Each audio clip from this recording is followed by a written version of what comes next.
Hello, sports fans, and welcome to another edition of Scott Sports 101. We're going to talk rounds. We're going to talk the NBA Finals. We're going to talk about. Uh, we're also going to talk about the Guardians today's game, and we'll get to all that. But first, here is today's Scott Sports 101 trivia question. It's actually an MLB baseball movie trivia question. Which baseball movie is about the fictionalized version of the Cleveland Indians? I will have the answer later in the podcast. The Cleveland Browns have completed weeks of OTAs and mandatory minicamp, and that is organized team activities in Berea. After that, they will have, and they have one more. They completed as they have one more week during the one more week of optional practice sessions, and then the mandatory minicamp.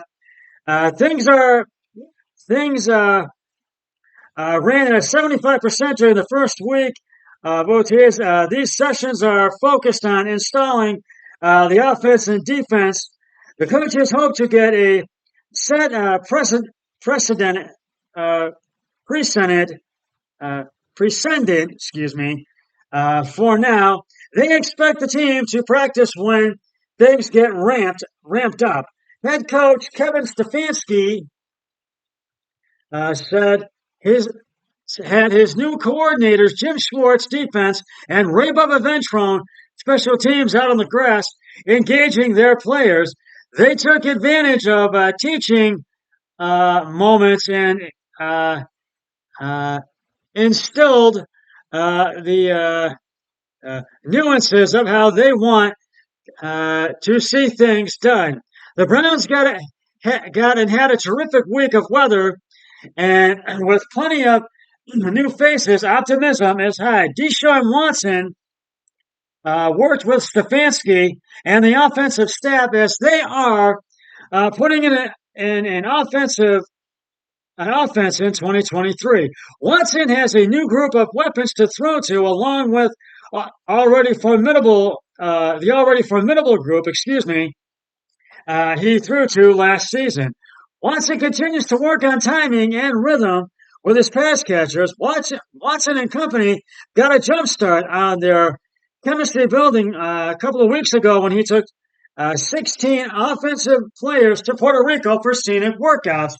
And his coach has liked what he has seen, but has high expectations for his quarterback. Things are moving quickly during move are moving and were moving quickly during OTAs as they have and had much to accomplish in a limited period. Stefanski expects improvement with every day of work. I don't think it is fair to compare to last year, Stefanski said. I would just tell you, Deshaun has done a really nice job throughout this entire off season of uh, bringing diligent, uh, uh, being diligent, excuse me, about understanding the playbook, understanding his teammates every single day. Tuesday was a really good day, and that was last Tuesday, and a couple of weeks ago as well. Uh, they are always going to going to be things that you want to get back and do a little bit differently. That's no different than every player at every position, but he's right where he needs to be. Now, here is this week's edition of things. I think I know. This is something I put up as I saw. It's what I think I know about the Cleveland Browns, so enjoy. And the first one is the Elijah Moore shakeup. The wide receiver room looks good with the additions of uh, Elijah Moore, Marquise Goodwin, and Cedric Tillman. Since the Browns turned in the card on day two of the draft, signifying the selection of Tennessee wide receiver Tillman, there has been much discussion about his potential role as the successor to Donovan Peoples-Jones after the 2023 season. It's a reasonable assumption as Tillman profiles similarly, to Peoples-Jones with his athleticism, and the Browns have to be creative with their allocation of money moving forward.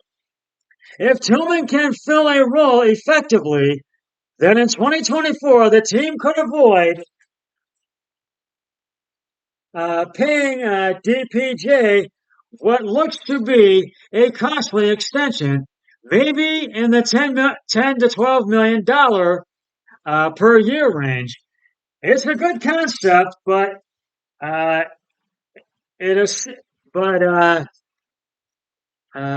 is but it is, but it assumes assumes that the production from Browns wide receivers plays similarly to last season, with some new faces mixed in.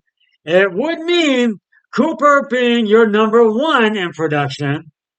Cooper and DPJ going for similar numbers to last season. If DPJ puts up numbers to last season, to another, if DPJ puts up another 600 plus yards, and multiple touchdowns, then his market lands close to the previously mentioned extensions figures. However, there is a range of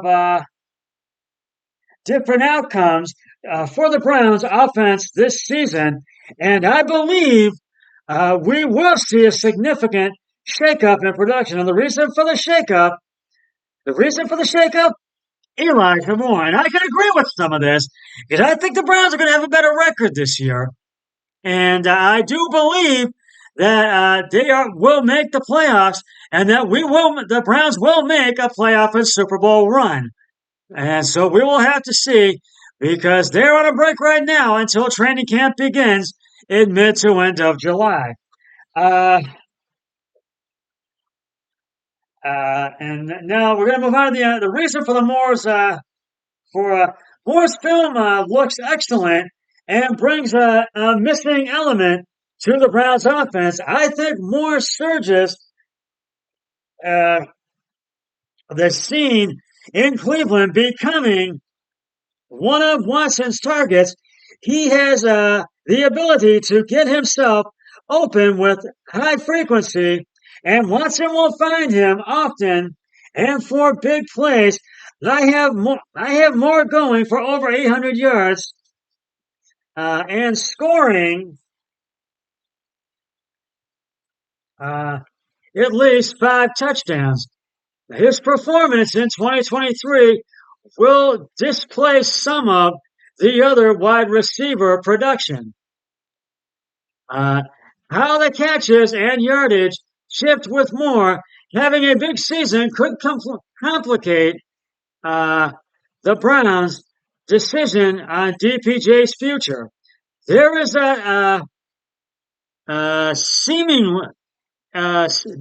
scenario where Cooper sees his production dip, which could make the decision on how best to move forward.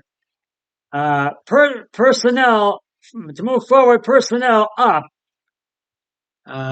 Personnel wise move complex than most think it will be, and I do excuse myself for that. Now, moving on, we got another stupid stipulations we're going to move on to, included new emergency quarterback rule. Let me explain that, and I'll read. The NFL has reinstated the emergency quarterback rule this week, but with particular limitations included. These restrictions on how the third quarterback has to be handled and deployed, many make it a question whether or not it's worth taking advantage, uh, whether or not it's worth taking advantage, excuse me, for certain NFL teams. The third emergency quarterback, can only be designated if he is already on a team's 53-man roster. They cannot promote a guy from the practice squad and appoint uh, as third quarterback that week. Per the old rule, the third quarterback can only enter the game if the other uh, two quarterbacks are injured or ejected. He cannot play because the head coach has decided to remove a quarterback due to poor performance or behavior.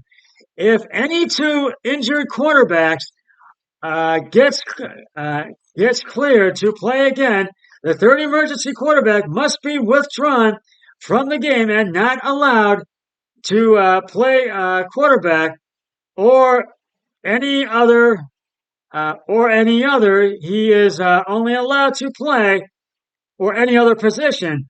He is allowed to play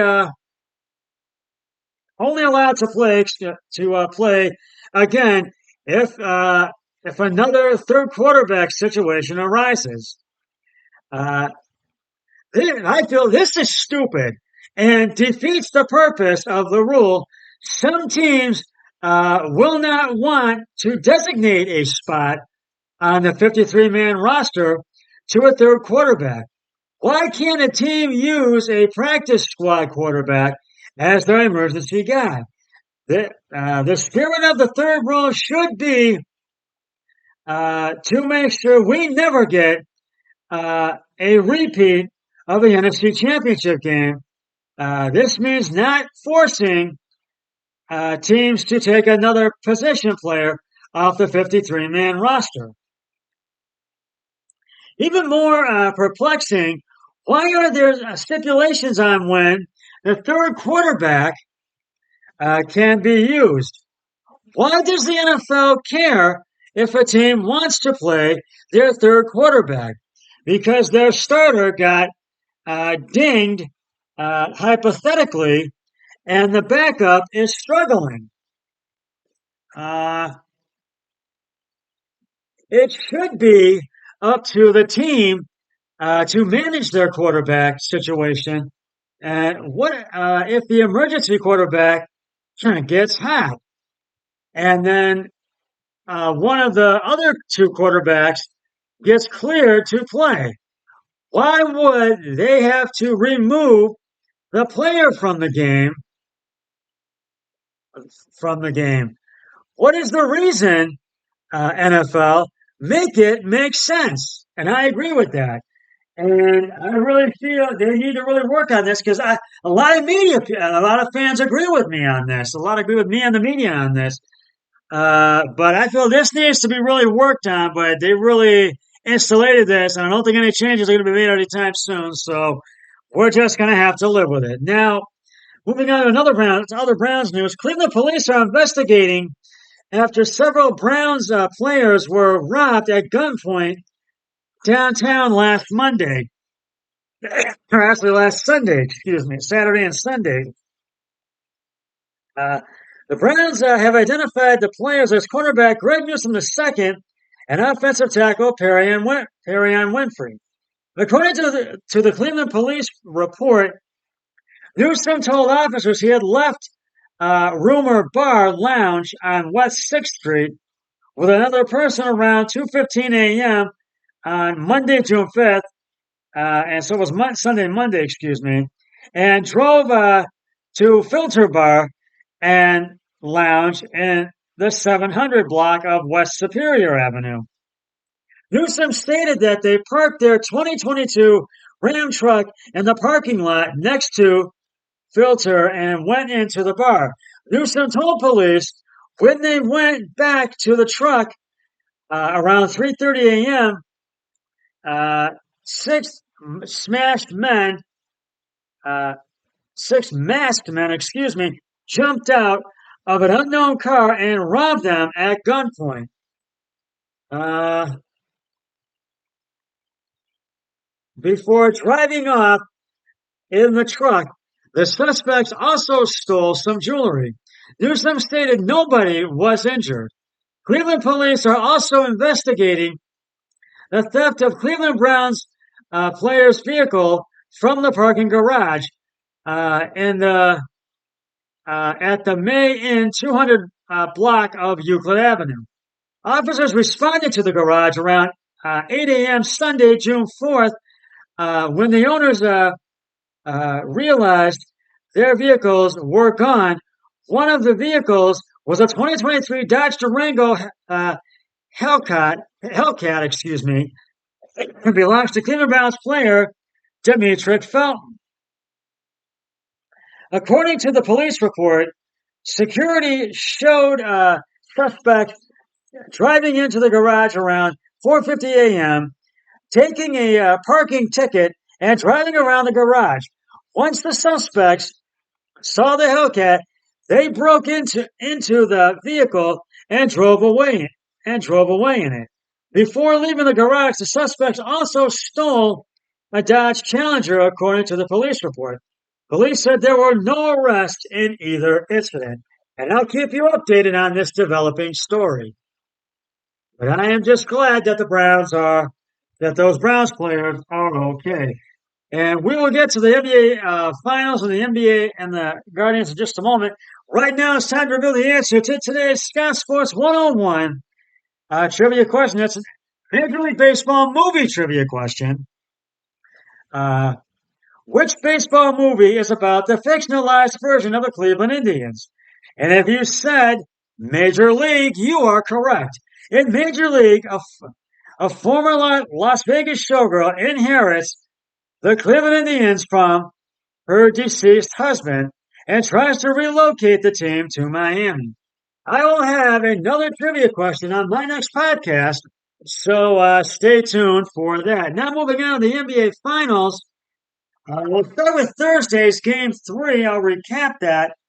The Denver Nuggets beat the Miami Heat in Game 3, 109-94 of the NBA Finals at FXT Arena in Miami, Florida.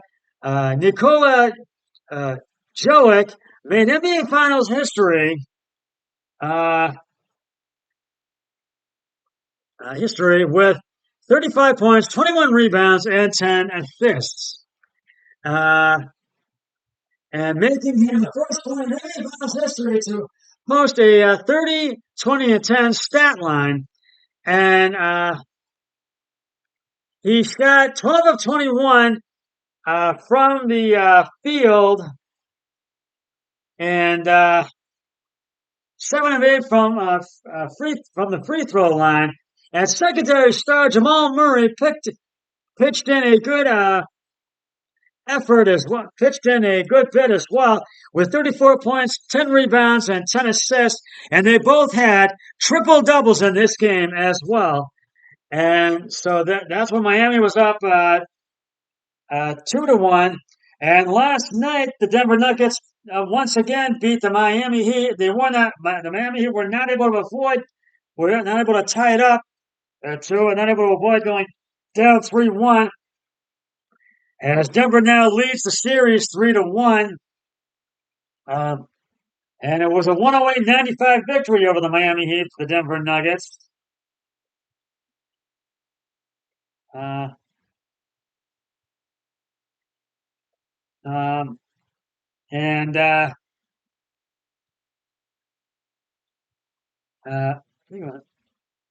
Aaron Gordon, he had, wait till it comes back up on the screen here. I'm sorry. There we go. Aaron Gordon led the way with 27 points, 7 rebounds, 6 assists. Nikola Jokic had 23 points, 12 rebounds, 4 assists. Jamal Murray, I think it was Bruce Brown Jr.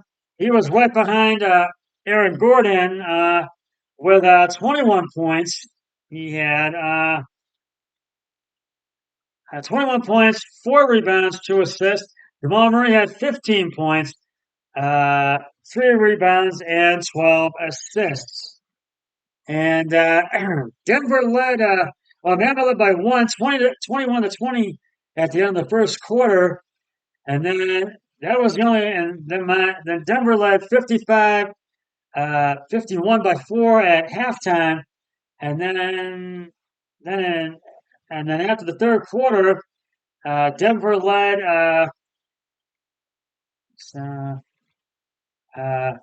86-83 at the end of the third, and Miami just was not able to catch up, and they never led from the second quarter on as the Denver Nuggets went on to get the win.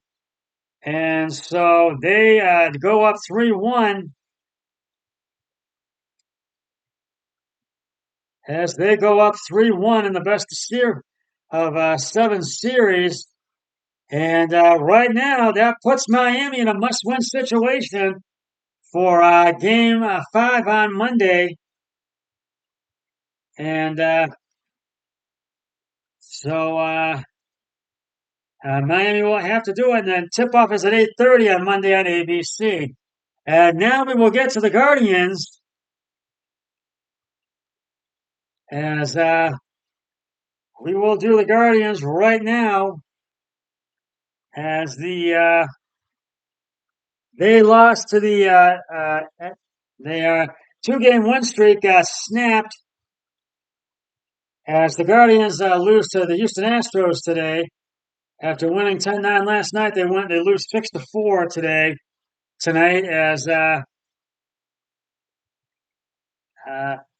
it was Trevor McKenzie was on the was on the hill for the good guys. He went 5 innings, gave up 7 hits, 5 earned runs, had 3 beans at bats, and struck out 5 batters. Then the bullpen took over. De Los Santos came on. I think it came on in the 6th, and he had 1 bean at bat, struck out 2 batters. Then Tim Herron came on in the last 3 innings, the 7th, 8th, and 9th innings, and he went those 3 innings, and he gave up 3 hits, 1 earned run, and had 1 beat at bat and struck out 1 batter. He got the final out for the win. Now I'll give the highlights of the game. We'll go into the highlights here. Hold on just a moment. I'm trying to. But the Guardians just came up short tonight in this game. And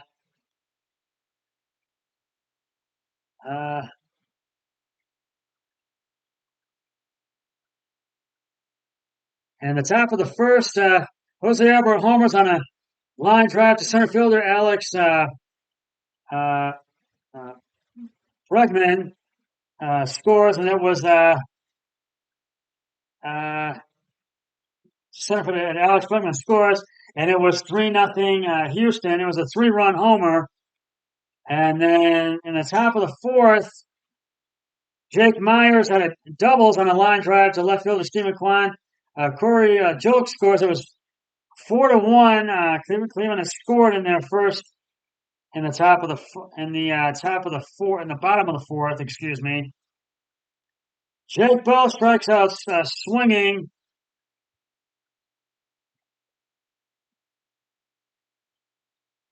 And it was 5-3 because they scored a few on the bottom of the 7th. They scored 2 more on the bottom of the 7th. They were down 5-3. And then in the top of the 9th, Jose Abreu singles on a line drive to left fielder Steve McQuan. Mauricio Dubon scores. Kyle Tucker to third. It was 6-3. Houston. Ahmed Rosario reaches on a fielder's choice, fielded by third baseman Alex Bregman.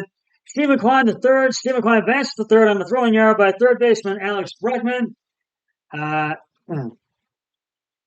And then Jose Ramirez lines out to center fielder Jake Myers. There was 1 out, and then they would score 1 more in the 9th, but they were not able to rally and get the win as the Houston Astros get the win by the final score of 6-4.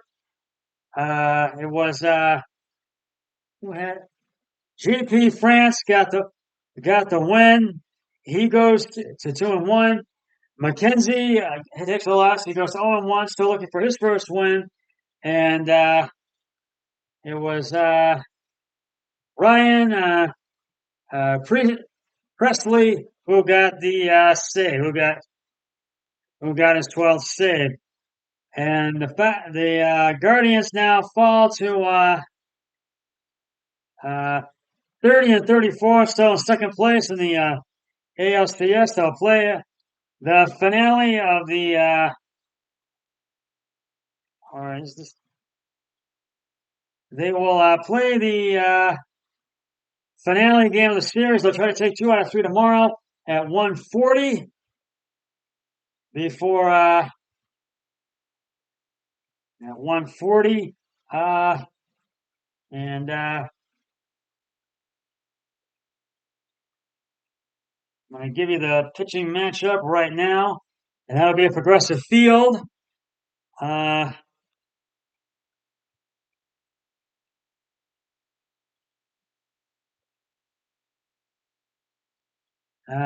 it will be Shane Bieber will be on the hill with a record of 4-3. He'll try to get his 5th win of the season, and Brandon Bielak will be on the hill for the Astros with a record of 3-2. He'll try to get his 4th win. And the first pitch is at 1:40, and you can catch that game on Bally Sports Ohio. You can catch it on. So, and then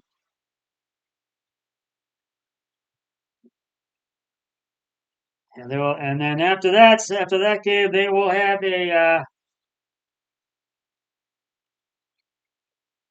the Padres will come in for a 3-game series. That'll be an interleague ball matchup. So hopefully the Guardians can take 2 out of 3. And Browns wide receiver Amari Cooper is back with the team after his surgery. The Browns knew that they'd had to go through part of the offseason without their lead receiver Amari Cooper after he underwent core surgery back in February. Luckily for Cleveland, Cooper is already back working with teammates, missing a fairly minimal amount of offseason work, according to Tony Grossi of AMA 50 ESPN Cleveland, WKNR Radio. Cooper is a crucial returning member of the Browns offense after a down 2021 season in Dallas that saw him fall to reach 1,000 receiving yards for the first time since 2017. Rebounded beautifully with Cleveland as a top target for quarterbacks Jacoby Brissett and Deshaun Watson. He delivered a meaningful performance in his age 28 season, catching 78 passes for 1,160 yards and 9 touchdowns, leading the team in all 3 categories. Cleveland, who also returns wide receiver Donovan Peoples-Jones and tight end David Njoku, who ranked second on third on the team in the different receiving categories. But after them, production dropped off dramatically, making Cooper's presence in the offense that much more crucial. The Browns did make a trade for former Jets wide receiver Elijah Moore, who had varying levels of success in New York, and signed veteran Marquise Goodwin, who has historically been a strong contributor throughout his career. These additions should take care of some of the pressure off the young wide receivers Cedric Tillman, 2023 third-round pick out of Tennessee, David Bell, Anthony Schwartz, and Jalen Darden to be immediate contributors. This team has also been exploring the possibility of reuniting Watson with a former Houston teammate wide receiver DeAndre Hopkins. Having a top 3 of Hopkins, Cooper, and Peoples-Jones would improve the team's talent in the room for good to elite.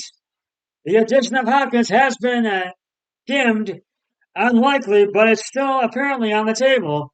With neither Hopkins nor Cooper, the Browns' top three would be Peoples, Jones, Goodwin, and Bell or Tillman, making Cooper's return all the more uh, uh, relevant.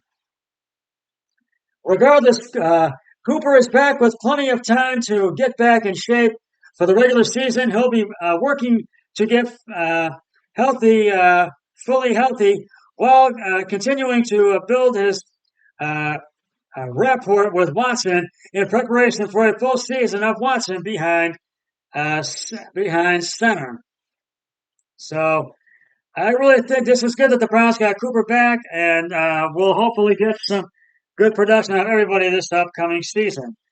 Well, that's just about going to wrap it up for this edition of Scout Sports 101. I'll be back with another podcast later this week, but until then, always remember, be a team player each and every day in every way possible. So long, everybody. 3, 2, 1. I'm done.